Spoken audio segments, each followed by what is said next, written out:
Hello കൂട്ടുകാരെ, കാത്തിരിപ്പിന് ഒരു സുഖമുണ്ടല്ലേ? പക്ഷേ ചില കാത്തിരിപ്പുകൾ ഉളവാക്കുന്നതാണെന്നാണ് ചിലർ പറയുന്നത്.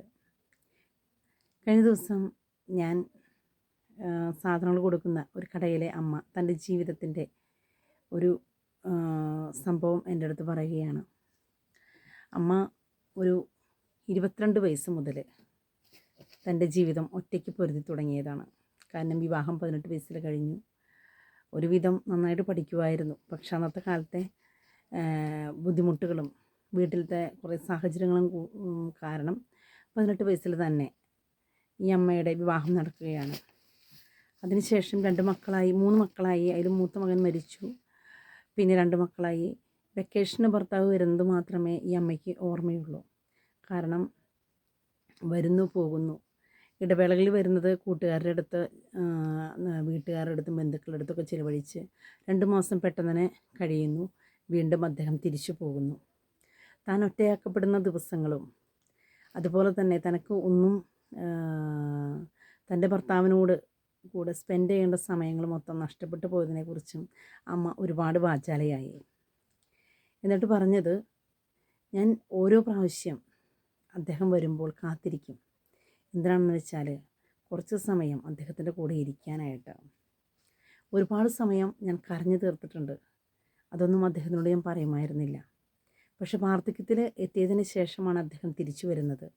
അതുവരെ 2 കുഞ്ഞുങ്ങളെ വളർത്താനായിട്ട് ഞാൻ ഒരുപാട് ബുദ്ധിമുട്ടിയിട്ടുണ്ട്.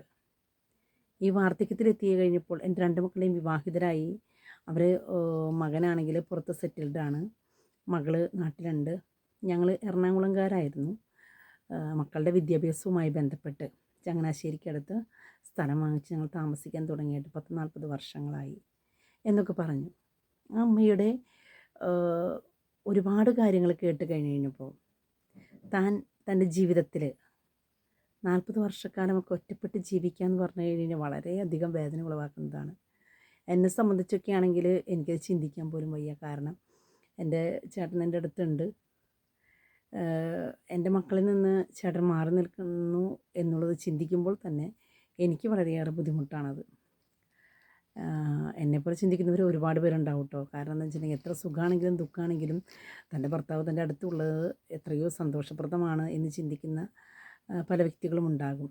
പക്ഷേ വീട്ടിൽ ചില സാമ്പത്തികമായിട്ടുള്ള ഭദ്രതയില്ലായ്മയും കഷ്ടപ്പാടും ഒക്കെയാണ് വിദേശികളായിട്ട് കഴിയാനായിട്ട് പല ഉപ്പമാരെയും അല്ലെങ്കിൽ അപ്പന്മാരെയും അമ്മമാരെയും ഒക്കെ പ്രേരിപ്പിക്കുന്നത്.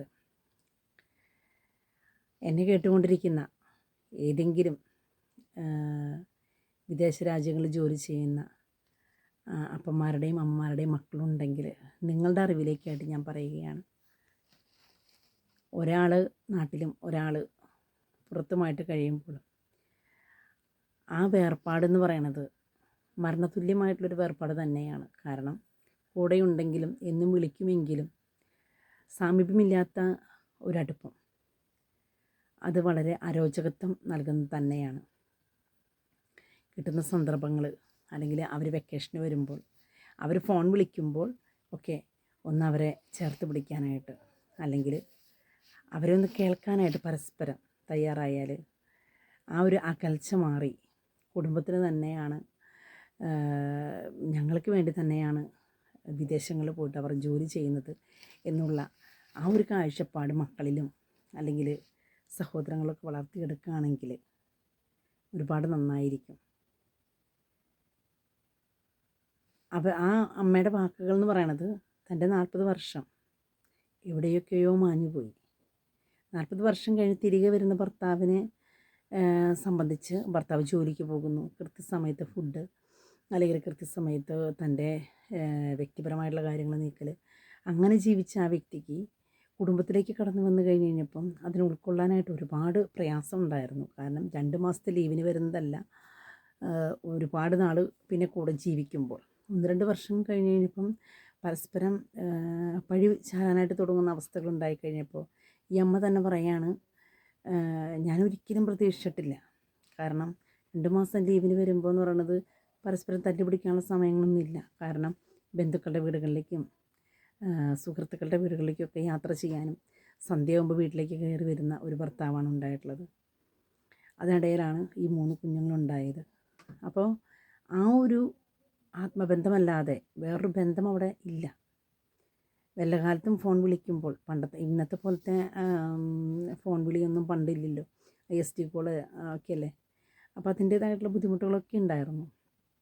പക്ഷേ അദ്ദേഹം അയച്ചു തരുന്ന പണം 1 രൂപ പോലും മാറ്റാതെ എല്ലാം ആ മക്കൾക്ക് വേണ്ടിയും അല്ലെങ്കിൽ സ്ഥലം വാങ്ങിച്ച് വീട് വെച്ച് ഇദ്ദേഹം ഓരോ ലീവിന് വരുമ്പോഴും ഓരോ കാര്യങ്ങൾ ഈ അമ്മ ചെയ്തുകൊണ്ടിരിക്കുകയാണ്. കാരണം അദ്ദേഹത്തിന് സന്തോഷം ലഭിക്കുന്നുണ്ട്, ഇല്ല എന്നല്ല എങ്കിൽ പോലും തൻ്റെ കൂടെ ഒരാളില്ലാതെ താൻ ഒറ്റയ്ക്ക് ജോലിക്കാരെയൊക്കെ നിർത്തി എല്ലാ കാര്യങ്ങളും മാനേജ് ചെയ്തു പോകുന്ന ആ അമ്മയുടെ അവസ്ഥ പല വീട്ടമ്മമാരും ഇന്ന് അനുഭവിക്കുന്നതാണ്. പക്ഷേ ഇതിൽ ഒരു 10% പേരെങ്കിലും ആ പണം ഉപയോഗിച്ച് ദുരുപയോഗിച്ച് ജീവിക്കുന്നവരുണ്ട്. അവരുടെ അറിവിലേക്കായിട്ട് പറയാണ്, നിങ്ങൾ ആ വ്യക്തികളെ, അതായത് പ്രവാസികളായിട്ട് കഴിയുന്നവരെ മറക്കാതിരിക്കുക. കാരണം നിങ്ങൾക്കും നിങ്ങളുടെ കുടുംബത്തിനും വേണ്ടി മാത്രമാണ് അവർ രാപ്പകലില്ലാണ്ട് കഷ്ടപ്പെടുന്നത്. അത് ഓർക്കുകയും അവർക്ക് വേണ്ടി പ്രാർത്ഥിക്കുകയും ചെയ്യുക. Thank you.